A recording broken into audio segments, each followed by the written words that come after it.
Hi, good afternoon. We are here with Vilmar Grüttner, Executive Manager and Co-founder and Head of Banco do Brasil Labs. Yes.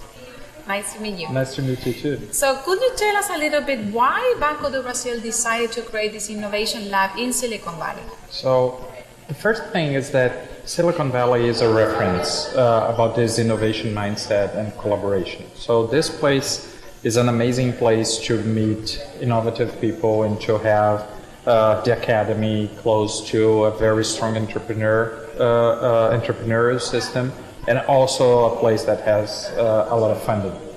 And the other point that brought us here is, although London and New York are great fintech hubs, is that we think that the most disruptive ideas should pop up here first, because it's important that people trying to create new business models around fintech, if they came from a different industry, they are for them it's much easier to disrupt something.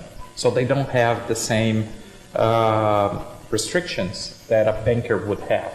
Yeah. So, and here in Silicon Valley, you have the perfect environment for that. Absolutely.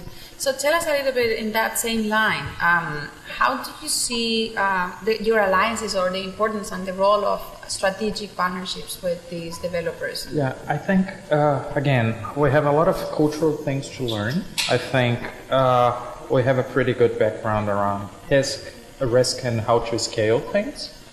But fintech developers and startups, they have a pretty good model to extract the customer needs and to create prototypes in a much simpler and in a much faster way than we do.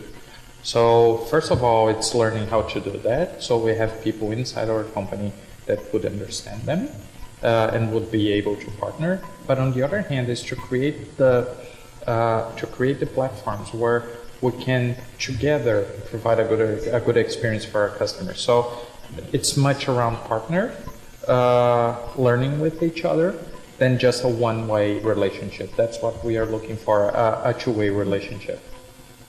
So would you say what would be the main, basically these digital transformation processes, like the main needs at the bank? I think, first of all, we need to look at the customer with the long-term perspective. So it's not just about the quarter results and really the lifetime value. Although this is not a new concept, but it's hard to put your company to work like this. The other point is, how can you bring flexibility to your legacy systems so you can really provide these better experiences? You are pretty stable, you are good at doing that, but a lot of times you are not flexible. That's the main point that I think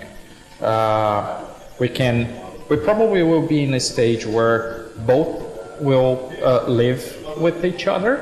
So while we transform our core banking platforms, we find different ways to provide these experiences, but at the long run, we need to have much more flexible core banking and much more flexible vibes, so we can provide this better experience. Absolutely. And what would you say are the main challenges in basically the needs of technology innovation that banks need? I think the first thing is we can't take anything for granted.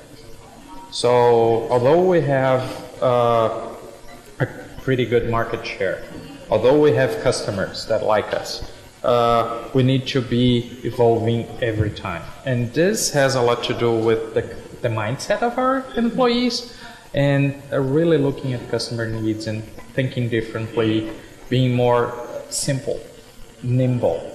Those things, I guess, are our challenges. And that's why it's not just about innovation and bringing new technologies, but really creating the right mindset that you can have this as a long-term thing and not just a 3-year thing that might go away if you change something in the market or something like this. Absolutely. How do you envision the banking, particularly in Brazil, in the next 3 years? I think there will be much more partnerships with startups. I think we're going to be able to provide much better experiences than we do. And I think there will be a lot of movements around customer intelligence. So how can we leverage things that we have or our partners have to bring these experiences much more seamless, much less intrusive, offering the right product, but not just the right product, but yes, at the right time. So when you offer the right product at the right time, the customer the customer will know that you are trying to help him and not just push some product. And this really makes the relationship much better and much more stable and much more productive for both sides. Mm-hmm. So I think all of the Brazilian banks are really trying. They are trying different models, and this is pretty interesting. All of us, are pretty aware that we need to change and we need to evolve and to provide this, and the startup ecosystem in Brazil is flourishing, and there is a lot of opportunities to do good things together. Excellent. Yeah. Well, thank you very much for your time. Thank you for the opportunity. And insights.